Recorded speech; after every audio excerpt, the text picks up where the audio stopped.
We're joined now by the Shadow Climate Change and Energy Minister, Ted O'Brien. Good morning to you. Welcome back to Breakfast.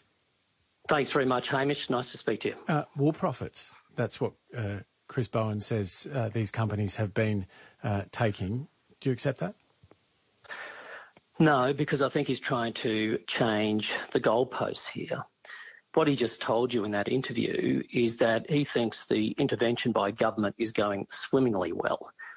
And any household that is opening up their power bills today will tell you the opposite. So too are businesses that are on their knees. The expectation that Chris Bowen just told you about, and he was saying that the government is meeting Australians' expectations. Their expectation was power prices would come down. This time last year, all the way through 2022, the Albanese government promised a cut in power prices. Household power prices are to come down by $275. Everybody knows their policies are failing, prices are skyrocketing, and they do not know what they are doing. I think this is a display of gross incompetence. With respect, though, isn't part of the reason this is such a shock to Australian households because of what Angus Taylor did in terms of the revelations about price increases, essentially, as Chris Bowen put it, hiding that until after the election? Absolutely not. That is Labor's line. They keep using it. But if you look at the facts, prices skyrocketed once Labor came into government. So it's easy for them to try to blame But in the government, past, you could have been upfront about what that trajectory was. I mean, speaking we to, were very to those in the energy market, that evidence was Hamish, pretty clear. With due respect, we were absolutely upfront. And let's look at the scoreboard on this. In the last term of government alone, the coalition was able to see power prices come down for households by 8%, businesses by 10%. Industrial users by 12% reduction in energy prices under the coalition. And here we are after unprecedented moves by the new Labor government. We have their energy minister boasting on national radio, everything's going to plan because prices are going to skyrocket. And we are talking about prices that are already people opening up their bills.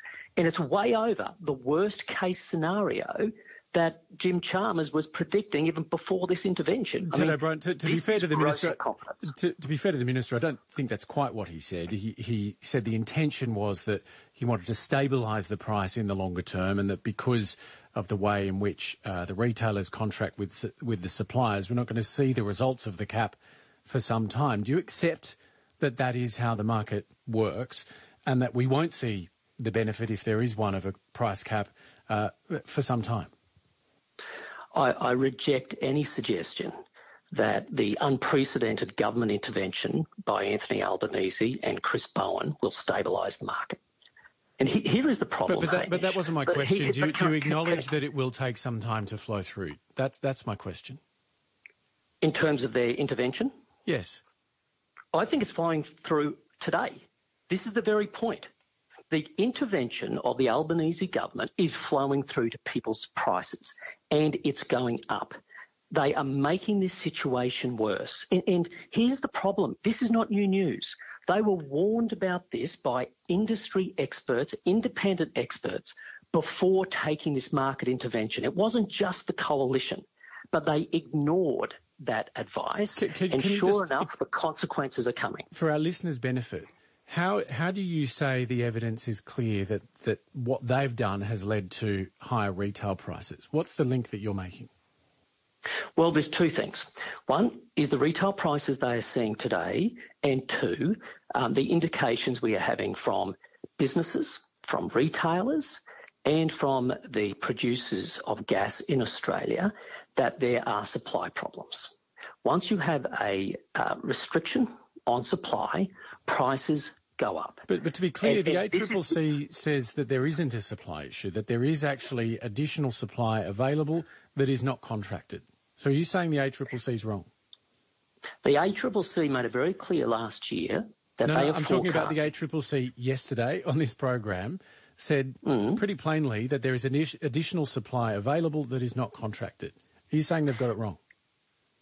I'm saying that the government has introduced policies that are delivering complete uncertainty.